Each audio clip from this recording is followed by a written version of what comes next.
We begin today's show looking at U.S.-China relations after President Biden ordered the Pentagon to shoot down a high-altitude Chinese surveillance balloon off the coast of South Carolina Saturday. The balloon is believed to have first entered the U.S. airspace in Alaska and was then spotted in Montana, which is the home of the Malmstrom Air Force Base, a major U.S. nuclear weapons site. On Friday, U.S. Secretary of State Antony Blinken announced he was postponing a trip this week to China, where he was scheduled to meet with China's foreign minister. Blinken spoke Friday. We're confident this is a Chinese surveillance balloon. Once we detected the balloon, the U.S. government acted immediately to protect against the collection of sensitive information. We communicated with the PRC government directly through multiple channels about this issue. Members of my team consulted with our partners in other agencies and in Congress. We also engaged our close allies and partners to inform them of the presence of the surveillance balloon in our airspace.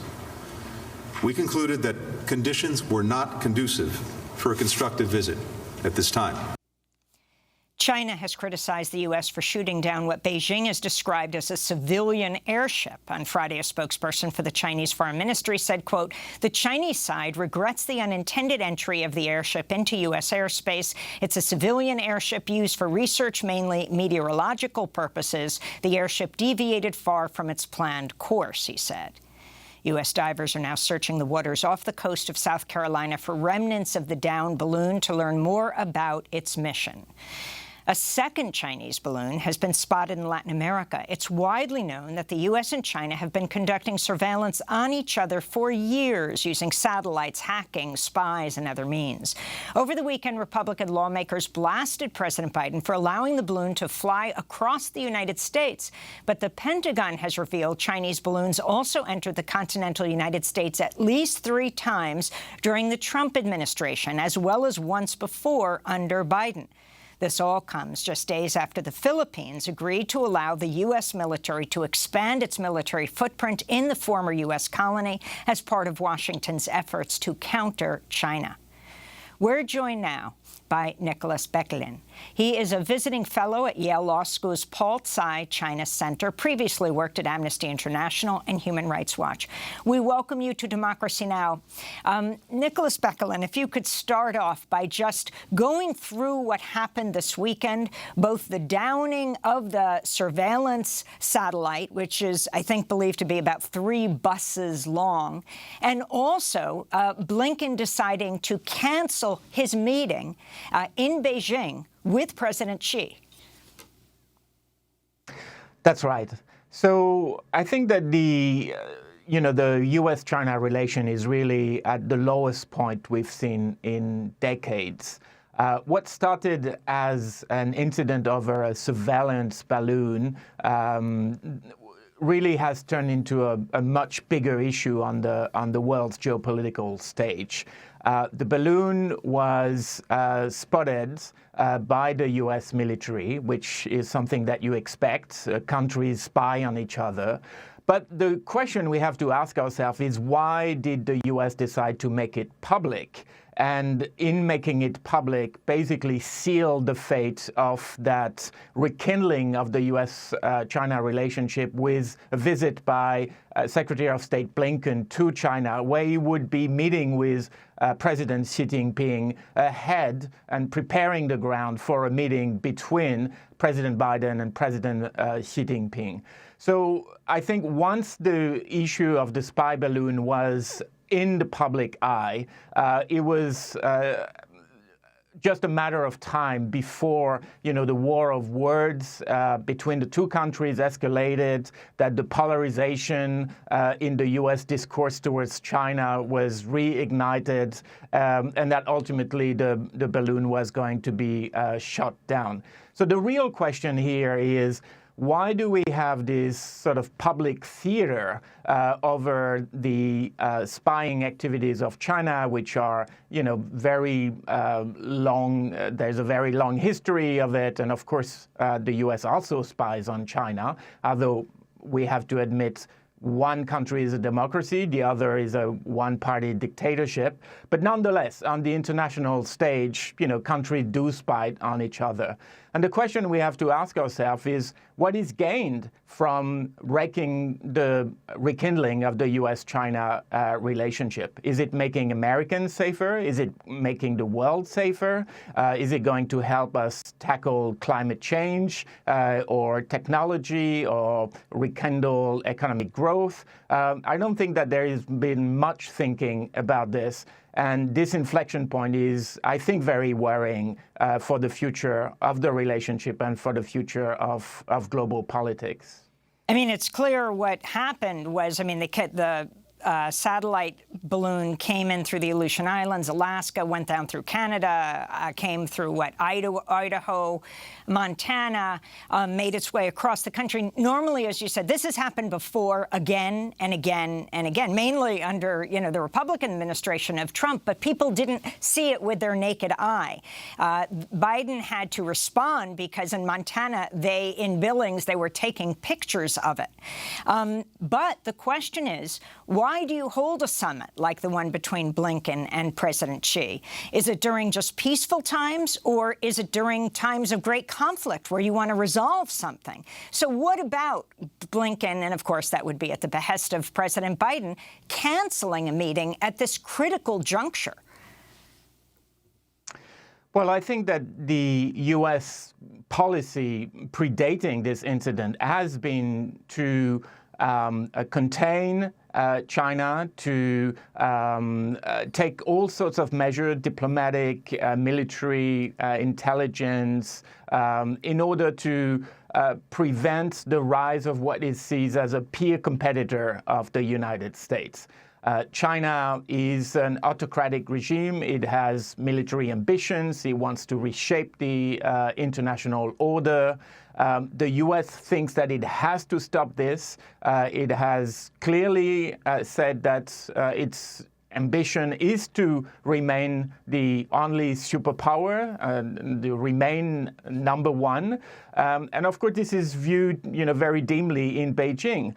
You have to put this incident back in the context of the long relationship between U.S. and China. From Beijing perspective, you have to go back to 1999 when the U.S. bombed the Chinese embassy in Belgrade during the Yugoslav war. You have to put it in context looking back at 2001 when a U.S. spy EP-3 plane was down after a collision with a Chinese jet. You have to put it back in context because the U.S. is conducting a lot of military maneuvers near the Chinese coast around Taiwan. So from Beijing perspective, this is not an equal fight. This is not a peer-to-peer.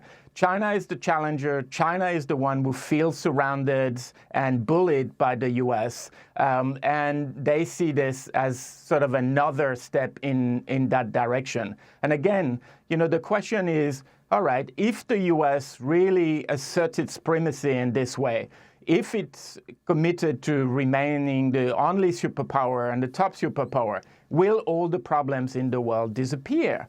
And I think that's a really magical thinking, to think that by refusing to engage with China, by refusing to talk with China, by not making the conditions conducive to a meeting between Biden and Xi, that you somehow magically are going to solve all the problems that are urgent and that needs to be addressing. The two countries need to speak to each other. And what we've seen with this balloon incident is a lot of theatrics that justify just the opposite. So let's talk about what's happening between the U.S. and China. You have China having a relationship with Russia, and some are accusing it of supporting Russia in some ways, though it has also held back from supporting the invasion, has actually criticized the invasion. And you have Secretary of Defense Austin in the Philippines announcing that U.S. military bases would be increasing there. Clearly, this has to do with China, the increased U.S. militarization from South China Sea to the Philippines. Can you talk about the significance of this? Oh, this is extremely significant. And the announcement by the Philippines that it would open up a number of naval bases to the U.S. is just the latest of some major tectonic shifts in geopolitical relations in the region. You also have a new alliance between Japan, Australia, the U.S. and India. You have new economic trade deals. You have security arrangements between India and the U.S. India, who has for a very long time trying to remain neutral, but now is sort of leaning towards the U.S. because of the perceived danger from China. So there is a very deliberate, concerted attempt by the U.S. to encircle China and to prevent it, to dissuade it, that's the idea, of causing a conflict in the South China Sea by trying to militarily take over Taiwan or just gaining influence in the Indo-Pacific, which the U.S. sees at its area of influence and relevant to national security. Now, there is no denying that we have to be very wary of a one-party state dictatorship ambitions. And under Xi Jinping, China has an absolutely horrific records on human rights and on other matters. But, you know, look at the Uyghurs in Xinjiang, up to 1 million of people thrown into labor camp. Look at what happened in Hong Kong, which was decapitated with a national security law that has led to the arrest of hundreds of peaceful protesters and opposition lawmakers. So there is no doubt that, you know, China wants to disrupt the world order, wants to make it more comfortable for a dictatorship and one-party system, and that this should be opposed. But the problem is, do you oppose it better by not talking at all with China? And that seems to be the Biden administration's strategy. And we have to be very careful because seeding the seeds of humiliation and resentment is not a good policy. We've seen it with Russia. Russia is no peer competitor to the U.S., but it can create a huge amount of problem. We see it with Turkey, the same thing. So is that what we want from China? We want a weakened China that will remain always under the U.S. in terms of comparative power. That's pretty much a given, actually. But that we want them to be resentful against the U.S. and against the West and seed, the roots of possible conflicts in the future. And can you talk about both China's relationship with Russia? I mean, at the same time, it looks like President Xi in the last months has been trying to smooth over waves with the United States. And then also talk about what you think will happen with Taiwan. So let's start with Russia. I think that what we see with Russia is that China feels very isolated on the international stage. And it sees a looming conflict. It's not military, at least a very strong geopolitical conflict with the U.S. It cannot afford, in Beijing's eyes, to lose an ally like Russia. At the same time, its economy and its opening to globalization and to the world cannot afford to cut off relationship with the West. We have to remember that China mostly trades with the U.S. Trade with the U.S. is at its highest point historically, and with Europe. So they don't want to lose this. So they have this sort of fake neutrality where they don't engage in support to Russia, but actually sort of continue to trade normally. So the fact that China aligns itself or sort of has this fake neutrality with Russia is a concern. But how do you address it? Do you address it by trying to convince China to peel off the support from to Russia and to Putin? Or do you just declare them as enemies of the same ilk and refuse to speak to them? I think that's one of the question that has to be asked, and we haven't seen much from the U.S. administration at the moment. And Taiwan? So Taiwan is really a huge issue. There is absolutely no doubt that China has the ambition to reclaim Taiwan as its own. And it has not put a military solution off the table. That is extremely worrying. Now, what is equally worrying is the fact that the U.S. has basically abandoned the terms of the coexistence with China on this issue, which is, we leave the status quo and we will respect some red lines, and such as Taiwan declaring independence or stationing U.S. troops on Taiwan, or Taiwan taking one of the two sides, either Taiwan or China, taking military action. But the domestic politics in the U.S. at the moment, with the opposition to China being basically the only glue, the only common area between the Democrats and the Republicans, mean that there is a constant escalation. By the way, and the media. And there is a constant escalation of, how to be stronger, who's going to be the strongest towards China and on Taiwan, with a string of very high-profile visits, diplomatic visits to Taiwan, which are bound to irritate China and then call a response from China, which then calls a response for the U.S. and so on. So you have this tit-for-tat escalation, which is, I think, very dangerous, because this is how every major war starts, basically, by some incident that runs out of control. So the U.S., does have an interest in keeping Taiwan free and avoiding a military conflict there. But again, isn't the best way to do that to actually have a thorough and large diplomatic relationship with disagreements. Having diplomatic relationship with another country doesn't mean you agree with it. We all have relatives or businesses. You mean with China, having diplomatic relations with China?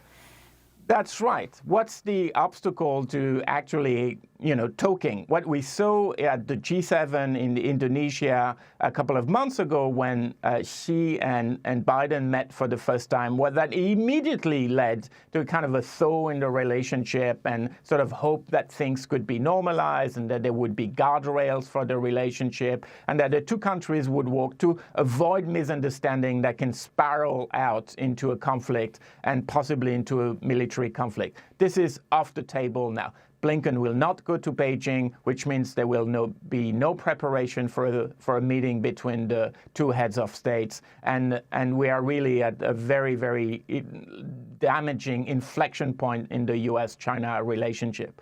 The message here that I want to convey really is, yes, the U.S. will and can remain the sole superpower, the number one. China is not going to catch up with the U.S. It doesn't have the assets. It doesn't have the resources. It doesn't have the global influence. It doesn't even have the innovation of the U.S. But do you want to keep China in a position where it feels permanently aggrieved and increasingly belligerent? I don't think that serves anyone's interest. And doesn't one superpower in the world also destabilize the world? Well, that's right. I think that we've seen from the long history of U.S. intervention around the world and geopolitical play that one of the recurring theme is, the confidence that, the current administration has the solution for a particular problem. We know what we must do. We know that, to solve the Iraq problem, we must have regime change and then everything's going to be fine. We know that the approach to the Middle East should now run through this or that, right? And now we have this same cocksure, confidence about we know what China wants, we know how it's run, we know how to stop it, and we're just rolling out. And anyone who disagrees with our approach has to be pushed aside and ignored. And I think that that's a trait of American foreign policy over decades, and that's always a worrying sign because, very often it has ended badly. Nicholas Bequelin, we want to thank you so much for being with us, visiting fellow at Yale Law School's Tsai China Center, previously with Amnesty International and Human Rights Watch.